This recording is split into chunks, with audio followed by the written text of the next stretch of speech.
Just win. And that's exactly what the Buffalo Bills did on Saturday night. We're breaking down the Bills' win over the Chargers today on Locked On Bills. You are Locked On Bills, your daily Buffalo Bills podcast. Part of the Locked On Podcast Network, your team every day.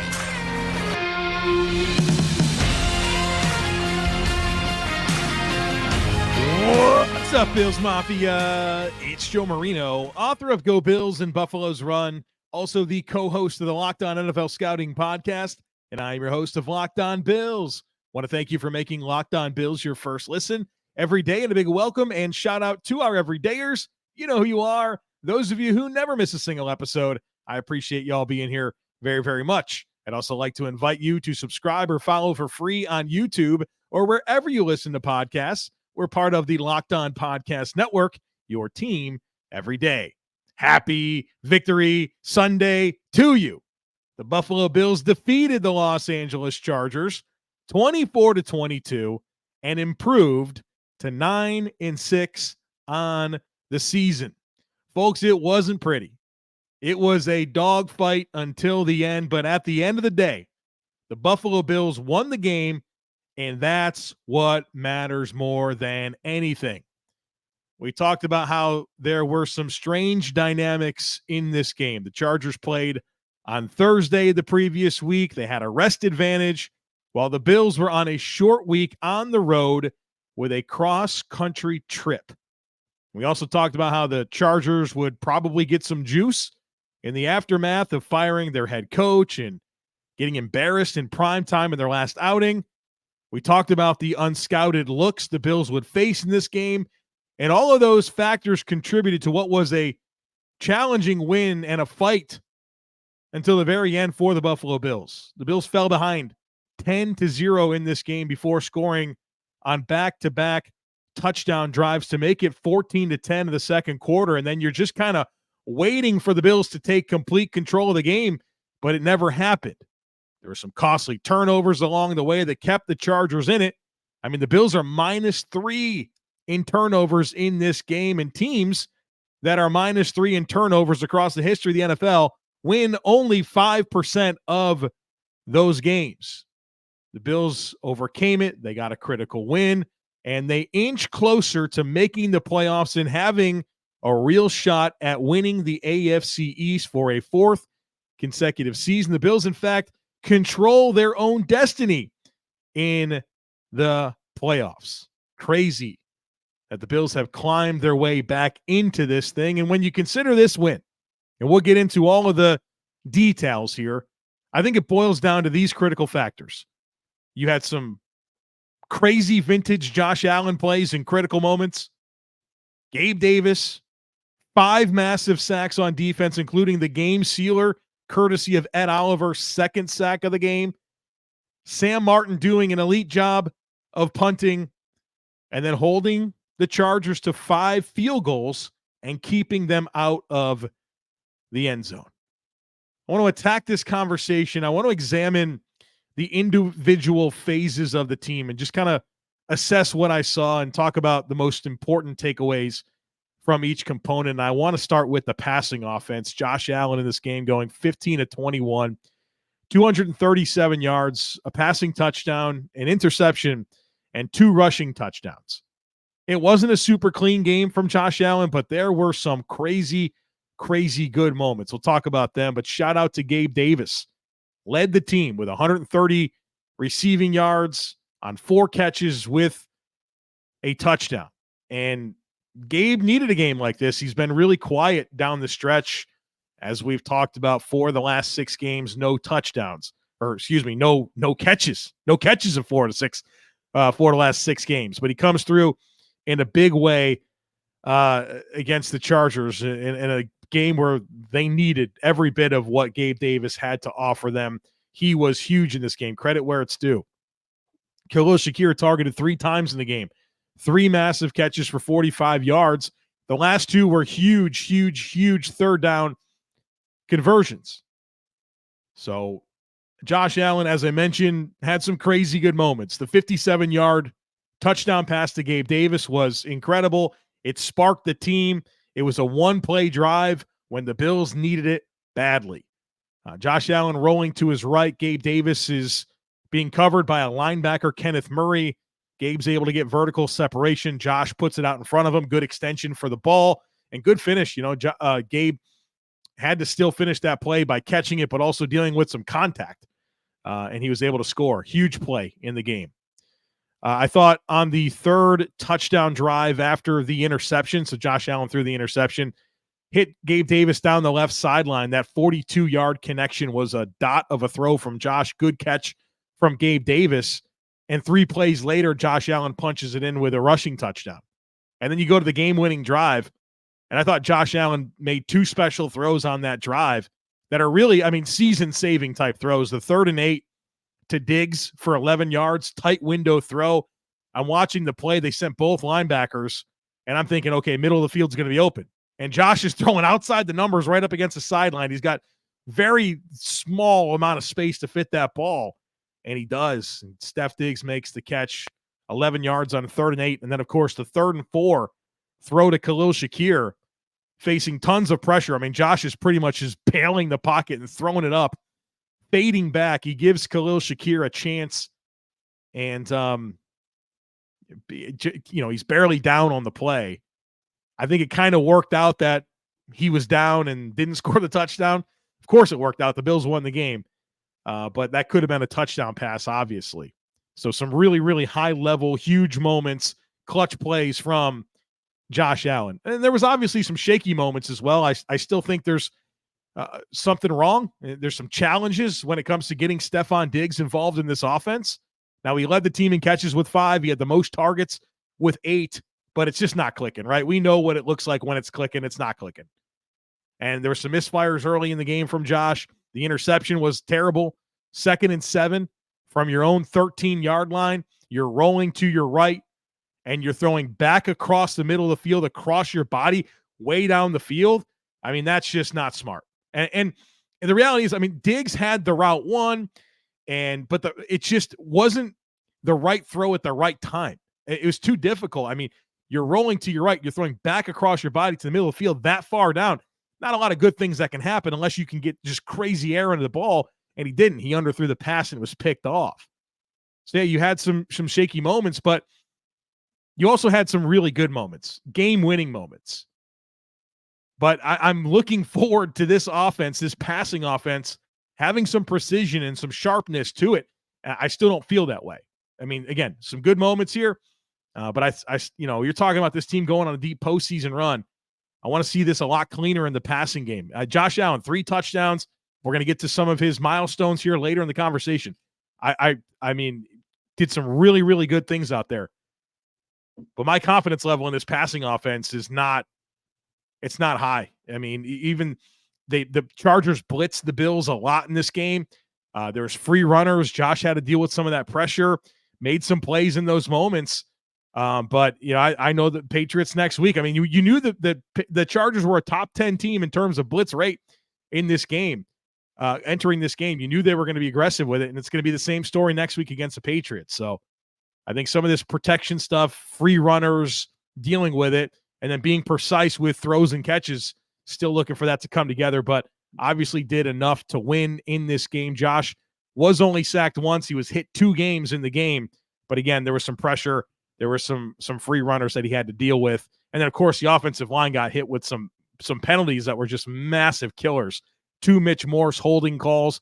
Thought they were both pretty ticky-tack. He was within the framework. Yeah, he was grabbing cloth, but yeah, I don't know about those calls. And then Spencer Brown on the trip, he's cut blocking and rolled. I don't think it was an intentional trip, but those were 3 huge drive killers. So for as much as you kind of wanted a bit more out of this offense, we'll talk about the rushing offense here in just a moment. The turnovers, 3 turnovers, 1 of course of those on special teams, some penalties that really stalled out some drives, had a lot more opportunity to be more productive. But at the end of the day, you were productive enough to win this game, and that's exactly what happened. So you improved to 9-6, and there's plenty more to get to. I want to talk about the rush offense, the defense, special teams, all kinds of stuff here in just a moment. So be sure to stick with us. But this episode is brought to you by FanDuel. As the weather gets colder, the NFL offers stay hot on FanDuel because right now, new customers can get $150 in bonus bets with any winning $5 moneyline bet. That's $150 if your team wins. So if you've been thinking about joining FanDuel, there's no better time to get in on the action. I love the app. It's super easy to use. There's a ton of different things that you can bet on, including spreads for games, player props, over-unders on point totals, and more. So visit FanDuel.com/LockedOnNFL and kick off this NFL season. That's FanDuel, official partner of the NFL.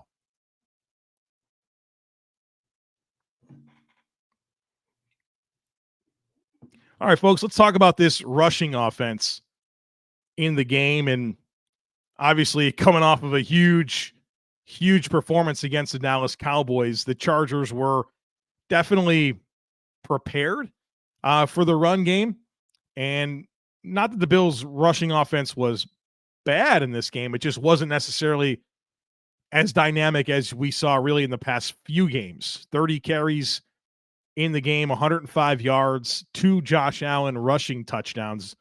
James Cook, your leading rusher, 20 carries for 70 yards, did have 2 fumbles. Lost one of them. Obviously, that was a huge, potentially game-changing play.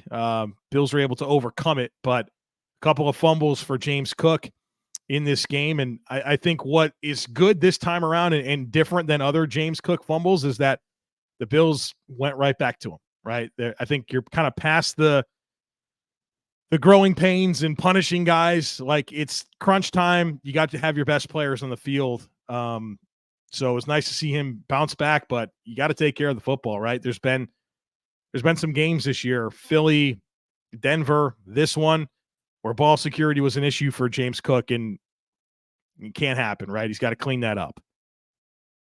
Leonard Fournette, 5 rushes for 20 yards, got the kick return duties in this game, which is pretty surprising considering he's never done it in the NFL. But they asked him to do it, and he handled it fairly well. He had 1 return for 17 yards, and then I think the rest were all touchbacks. But then he also got work at running back in this game. I think the second drive of the game, he got his first carry, and then he got some opportunities in red zone situations to run the football. You could tell he ran strong. I think they got him going north-south, which is important with Leonard Fournette, and I thought his fresh legs showed. He was able to grind out some tough yards in some important moments. So good to see what he was able to do in this game, and it's interesting that Latavius Murray, in a game where Ty Johnson is not available, and Leonard Fournette's getting his first action of the season, Latavius Murray does not carry the football. And as I started to think about, Leonard Fournette and if he could claim a role, and then especially this week with him getting that chance because Ty Johnson is injured, I kind of thought that if he were to play well, which I think he did, that would mean more for Latavius Murray's playing time than perhaps Ty Johnson's. So we'll see what happens when everyone's healthy and ready to go.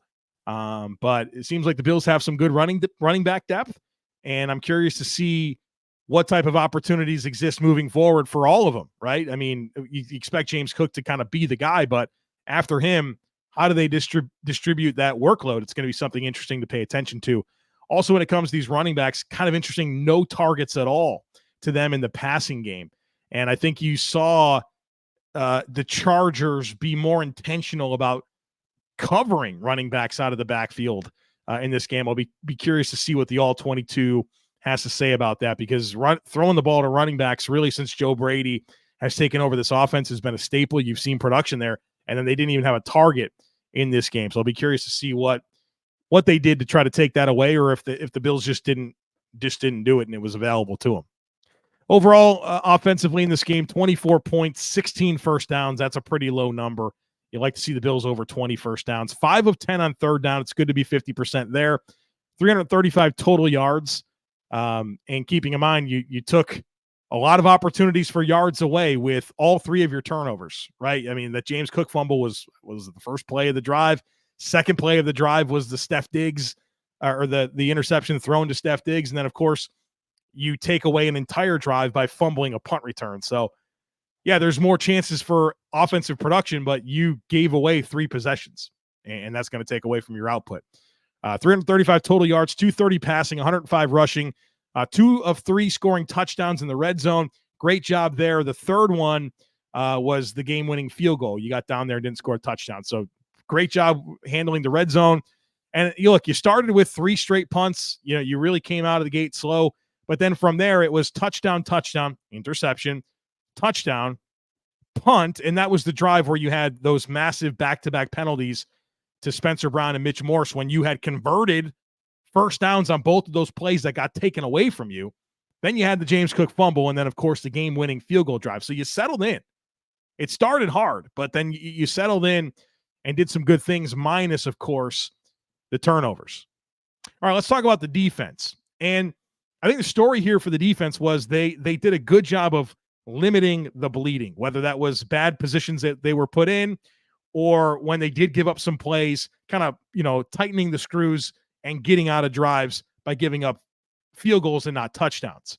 And they got worked on that first drive, right? They go 14 plays, 90 yards on their first offensive possession, but the Bills did a very good job of bowing up in the red zone and holding them to 3 points. And then from there, like I said, they tightened the screws. The only touchdown that they scored the rest of the game was, not the rest of the game, the only touchdown that they scored in the game came after the Deontay Hardy fumble on the punt return, where they only had 27 more yards to go. That was the only touchdown they scored. You held them to 5 field goals, 1 of 3 in the red zone. That's the difference in the game. The Chargers were in position to score points, but instead of scoring touchdowns, they kicked field goals. And I think there might be some questions that they'll have to ask themselves about if they should have went for some of those opportunities, knowing that these field goals were not going to be the recipe for beating this Bills team. They got close, but they didn't win. Could have been different, perhaps, if they would have got a touchdown, but they didn't. Credit to the Bills on defense. The 5 sacks were huge in this game. I don't think the pass rush was consistent at all. But boy, oh boy, did they show up in critical moments. I thought the early down pass rush was just pretty poor. And even on some third downs, it was pretty poor. But when they started to move the ball and the Bills needed a big stop on third downs, they got sacks in critical moments. Ed Oliver, 2 sacks, including the game-sealing sack, right? We've been talking about you got to have a finisher out there. Got to have that play on a drive where everything's on the line. Somebody's got to go make that play. And tonight it was Ed Oliver. Earning that contract. Boy, that contract looks like an absolute steal. If Ed Oliver didn't sign that contract, I would speculate that he would be getting paid an average of $25 million a season. So if the Bills didn't get that deal done and said, hey, go play this year, I bet it's $25 million a season. And said, what was it, 17, 18, something like that? That's a good deal. That's a really good deal. So Ed Oliver, 2 sacks. Poona Ford had a sack in this game. And what's interesting is he got the initial pressure on one of Ed Oliver's sacks, and then Ed Oliver got the initial pressure on one of Poona on the one Poona sack. So it's good to see them playing off of each other. I mean, I don't know what to say. Poona Ford should be playing. He should be playing over Tim Settle. He should be playing over Jordan Phillips. And it's sad because the last time he played, I think it was a New England game. He was terrific. He was terrific in this game. Curious to see what the All-22 reveals.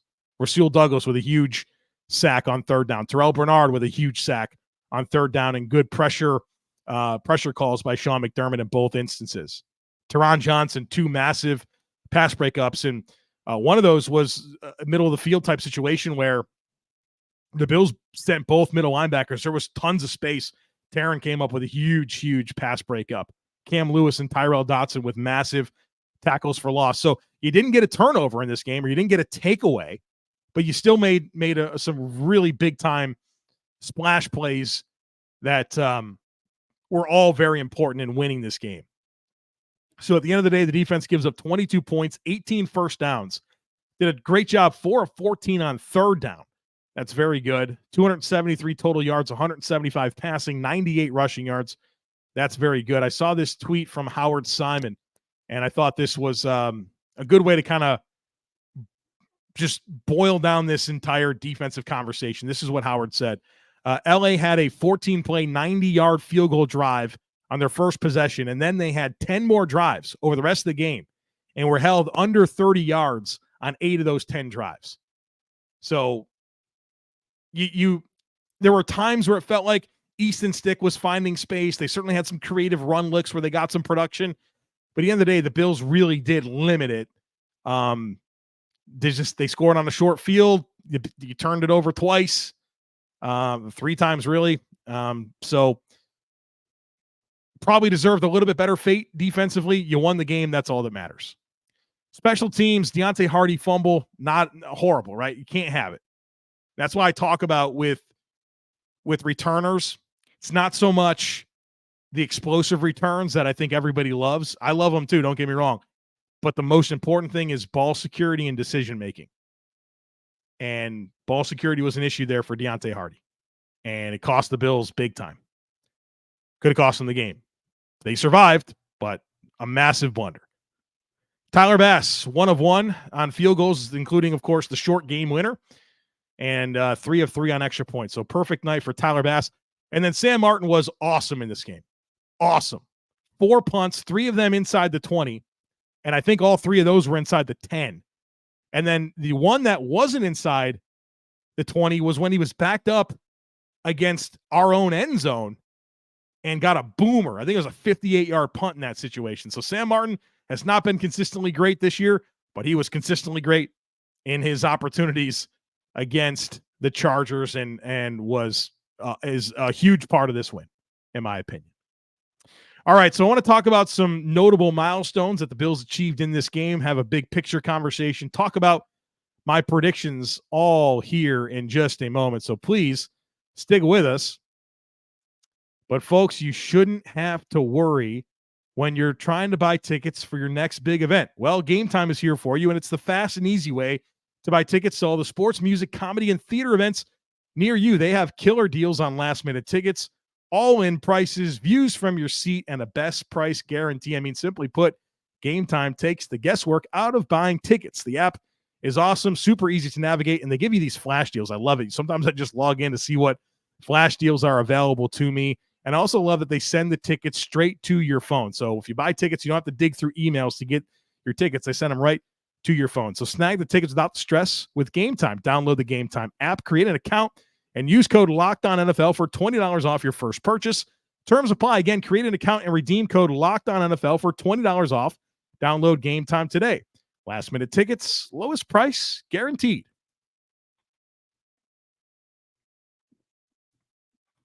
All right, folks, let's talk about some notable achievements for the Buffalo Bills in this game. We'll do big picture, my predictions, all kinds of stuff here. But some notable milestones. I like to celebrate these. Several from Josh Allen. So Josh Allen is now the first player in NFL history with 4 consecutive 40 total touchdown seasons. The only guy to ever do it. 4 in a row. Josh Allen, 4 consecutive seasons with 40 total touchdowns. The only player in NFL history to do that. Josh Allen is now up to 51 rushing touchdowns for his career. That is the second most in the history of the league, behind only Cam Newton, who has 75. So Josh Allen, Cam Newton, the only 2 quarterbacks in the history of the NFL with more than 50 rushing touchdowns. And of course, Josh is adding to that total seemingly every week. Josh Allen extended his own NFL record for games in a single season with both a rushing and passing touchdown. He broke that record last week with his 10th game like that. This is his 11th game with a rushing and passing touchdown. That's an NFL record. He now has 6 straight road games with a rushing touchdown, tying Cam Newton for the longest streak by a quarterback since the 1970 merger. And then James Cook went over 1,000 rushing yards on the season. It's the first Bills running back to do it since Shady McCoy in 2017. So some fun milestones there to celebrate. Big picture-wise, the Bills are 9-6, second in the AFC East behind the 10-4 Dolphins. More on that in a second here. They're also the number 6 seed in the AFC playoffs, which is quite the development. The Bills now right? The Bills control their own destiny. They win these next 2 games, they're going to the postseason. And there's a good chance that they win the AFC East. So they've climbed themselves out of the hole. And now it's time to stay out of the hole, right? That's the goal here. Some games on Sunday that would help the Bills get to the postseason, reminding you of our rooting interests. We are, first and foremost, going for the Dallas Cowboys. Need them to beat the Miami Dolphins. If that happens, Week 18, and the Bills beat the Patriots next week, Week 18 is for the division. So go Cowboys, right? That's the biggest thing that we need to root for.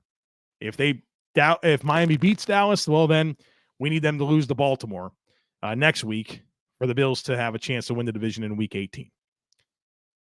So that's the big one. Go Cowboys. Browns and Texans, we're going for the Browns here. We want to bury the Texans. A loss would put them to 8-7. And my goal, like the best thing for the Bills is if the AFC South winner can be 9-8, that would be huge. That'd be absolutely huge. But going for the Browns there, we're going to concede the 5th seed to them, or we're going to concede a wild card spot. I think the biggest thing there is burying the Texans. The Browns' next 2 games are the Jets and the Bengals. All right. So as much as I'd love to see the Browns fall out of it, I don't think they're going to. The better thing is to get Texans out of here. The Colts and Falcons be huge if the Falcons can win that game. The Colts will be without their number 1 receiver, Michael Pittman. So go Falcons. That would put them to they're 8-6 right now, so that would put them at 8-7. The Jags and the Bucks would love for the Bucks to win that game and put the Jags to 8-7. And then, of course, the Patriots and Broncos would love for the Patriots to win that game and put Denver to 7-8 with a loss. So go Browns, go Falcons, go Bucks, go Cowboys, go Patriots. Folks, my predictions were a massive flop. Massive flop. I was kind of thinking nice, big, productive passing day for Josh Allen. Stefon Diggs gets it going. None of that happened. I did terrible. I predicted that Josh Allen would go over 243.5 passing yards. He didn't. He got to 237. So I guess if the Khalil Shakir play was a touchdown, that he would have hit the over there, but that's not how it goes. 237. I predicted over 1.5 passing touchdowns for Josh Allen. He wound up with 1. And again, if the Khalil Shakir play is a touchdown, then I get 2, but it didn't happen, so I got that wrong. I said over 26.5 receiving yards for James Cook. He didn't get any. He didn't get targeted in the passing game. I predicted Stefon Diggs to go over 67.5 receiving yards. That didn't happen. He got 29. So 0 for 4 on those predictions, but I did predict the Bills win, and that happened. So we got the most important one right. And Josh Allen, Sam Martin, Gabe Davis, Ed Oliver, they saved Christmas. Khalil Shakir saved Christmas for us. So Merry Christmas to you folks. Relieved to get this win. It was ugly, but at this point in the year, it doesn't matter. Just win. And the Bills have, like we talked about, they got themselves out of the hole. Now it's time to beat the Patriots, time to beat the Dolphins, and hopefully that's good enough to win the division. If you win both, it's definitely good enough to go to the playoffs. All right, so we have some weird dynamics. It's Christmas Eve when this podcast is being launched, and Monday is Christmas Day. Our next podcast will be the All 22 review, but I'm going to promise you something. I'm going to spend all the time with my family on Christmas Eve and Christmas Day. So if I have some time to peel away and get into the tape, I will. If not, then it's going to be a little bit longer than usual before the All 22 review goes down. But looking forward to getting into the tape and talking about that, and then getting ready for the New England Patriots, the Bills' next opponent, the last home regular season game of the season. So we got a lot to discuss this week as the Bills look to keep it going. And obviously the results on Sunday and Monday will be quite interesting to monitor. So enjoy it, folks. The Bills win. It's Christmas weekend. Enjoy. Hope you have some great time with your family. And we'll be back again here for you real soon. So make sure that you are subscribed. Would love it if you took a second to rate, review, and share the podcast. Merry Christmas, and I look forward to catching up with you again on the All 22 review.